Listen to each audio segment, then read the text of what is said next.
Welcome back to the deep dive. Today, we are taking a plunge into something that's really fundamental for a lot of people, overcoming that fear of water and, learning to master natural buoyancy. It's a huge topic. Yeah. And the mental challenge, it far outweighs the physical one. Right? I mean, you think about running or riding a bike, and those are skills we learn on solid ground. Swimming.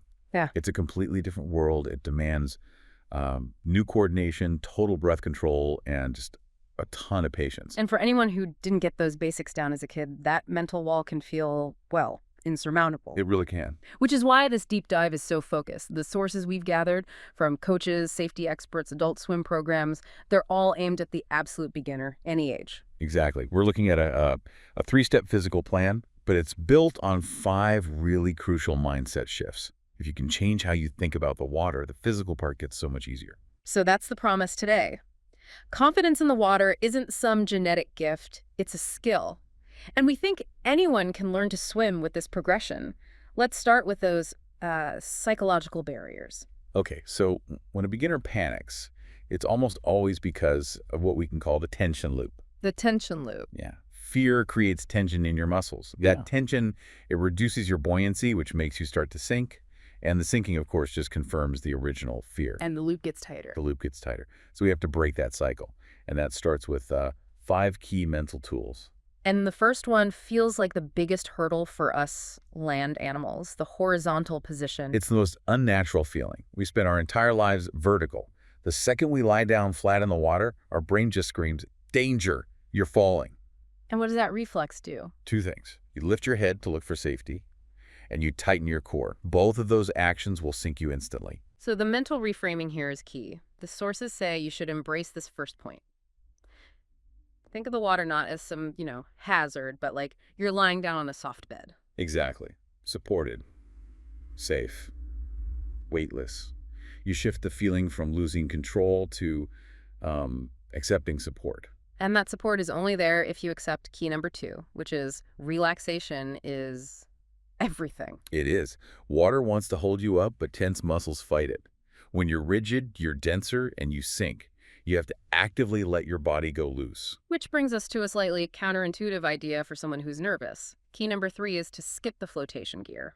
Yeah, this one confuses people. Why not a kickboard or a belt? Mm-hmm. But the research is pretty clear. It's a dependency trap. How so? They hold you in a position that's not your own. It's artificial, so you never learn to find your body's own center of buoyancy. You rely on the gear instead of yourself. But the sources do mention a sort of safety net, right? For peace of mind. Correct. If you need it, keep a safety buoy tethered nearby. But only for peace of mind.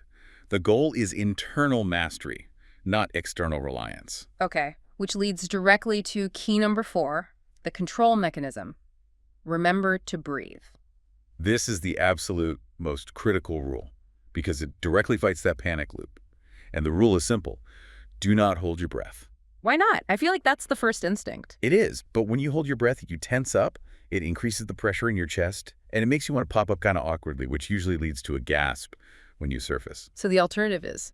Every single time your face goes in the water, you must start a steady, gentle exhale, blowing bubbles, mouth or nose. That steady stream calms your nervous system and gives you back that feeling of control. That's powerful. And the 5th key is just reinforcing that. Water is your friend.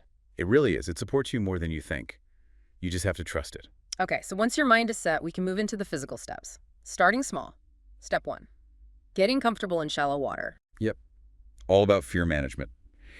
You start in waist-deep water, holding the wall. The first action is just a gentle squat until your chin touches the water. Pause there. Breathe. Just normalizing the feeling. Exactly. Then, once that's okay, you go a little deeper, dip your face below the surface, slowly. And the sources had a great tip here about goggles. Oh, yeah. If you have goggles, use them. Right. Open your eyes underwater, look around, see the tiles on the floor. It demystifies the whole thing. Your brain switches from panic mode to, curiosity mode. That switch is everything. Okay, so once we're comfortable, we move to the absolute foundation. Step 2, blowing bubbles. The rhythm drill. This is where we put that breath control into practice. It's Yeah. so important because, 1, it trains that steady exhale, and 2, the air pressure keeps water from rushing up your nose. So it's not just about getting air out, it's a pressure regulator. Precisely. If you exhale slowly, The positive pressure keeps water out. If you gasp, water rushes in, and that can trigger panic. So walk us through the action. Hold the wall, squat until your mouth is just below the surface, and then start a slow, steady stream of bubbles. You can count to 5 or even hum a little tune. I like the humming idea. It forces control. Then you come up for a quick inhale and repeat. Slow down, quick, up. That's the rhythm. And this directly addresses that core fear, right? The feeling of losing control of your breathing when your face is submerged. It replaces chaos with structure. You're giving your brain a job to do that is literally incompatible with panic. You are actively controlling the one thing your body fears losing control of. Okay, so we've got the mindset, we've got comfort in the water, and we've established a breathing rhythm. Now for the big one, step 3. Mastering the float and the safe stand-up. This is the moment of truth. Yeah. The float is the ultimate proof that the water is your friend. It's where you surrender and find that freedom. So how do we begin? Stand tall, take a big deep breath to fill your lungs. Remember, air is your best floaty. Then slowly you lean forward. Extend your arms straight out in front, palms down, and look toward the bottom. And just You have to relax completely. And keep your chin slightly tucked. That aligns your spine, making your body one long, straight plane for the water to support. If you lift your chin, your hips will drop. what about that feeling of sinking? A lot of people in the FAQs mentioned they just feel like they're sinking no matter what. That's usually one of two things. Either the head is lifted, breaking that alignment, or you've let out too much air. You have to keep your lungs pretty full. Trust that horizontal soft bed position. Got it. So once you've floated, even for a few seconds, the next part is maybe the most important piece for confidence, knowing how to get up safely. This is non-negotiable. The safe stand-up technique is your safety switch. It stops you from thrashing. And the key is you start the whole thing while your face is still in the water looking down. Let's break down the 4 parts. What's number 1? 1, curl your knees slowly towards your chest. That immediately shifts your center of gravity. Okay, knees to chest. 2, you'll feel your hips drop and your body will start to roll from horizontal to vertical naturally. And what's next? 3, you sweep your straight arms down in a half circle, pushing water toward your feet. That gives you lift and stability. And the final part? 4, extend your legs straight down to find the floor. And only then, once your feet are planted, do you rotate your head out of the water. So feet down first, then head up. That seems to be the critical detail. It is. Lifting your head too early is the #1 mistake. It causes that frantic scramble. And there's a pro tip in there about breathing during the stand-up. Yes. Try blowing a final stream of bubbles just as you're putting your feet down. That final exhale helps keep you relaxed right through the entire motion. Once you can do all that without tension, you've pretty much mastered the fundamentals. You've gone from just trying to survive to actually feeling at home. So with that foundation, what comes next? Now you build on it. You start to experiment with balance and subtle movements. The next logical step is something like the dead man's float, which is just the same float, but without holding the wall. Letting yourself drift a bit. Exactly. And from there, you can start to learn about streamlining. Can you define that for our listeners? It's a term you hear a lot. Streamlining is just making your body as long and narrow as possible, like a missile. Arms stretched overhead, hands together, biceps squeezing your ears.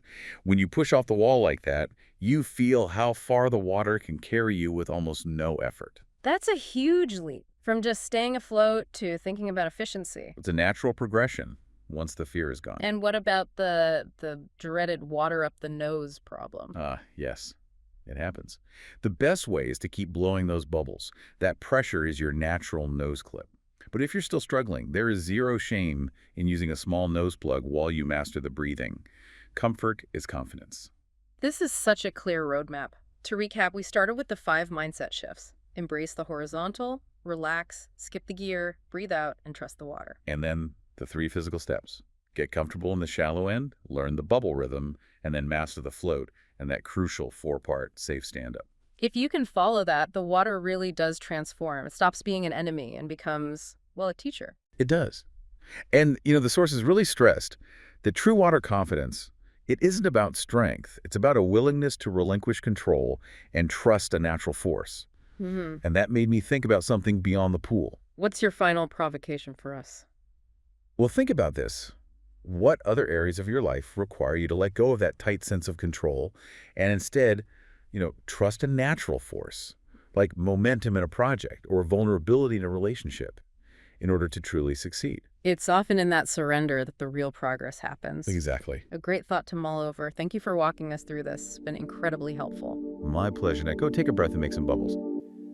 Thanks for tuning in into the 360 Swim podcast. Whether you're listening on your commute or getting ready for your next swim, I hope this deep dive gave you a new perspective on how to move through the water safer and smarter. I have a question for you. What's the one thing from this discussion that you're going to try next time you're in the water? Let me know in the comments below. I read and reply to every single one. If you found this helpful, please hit that like button. It really helps other swimmers find us. And if you haven't yet, make sure to subscribe so you don't miss our next deep dive and other swim tip videos. Until then, happy swimming!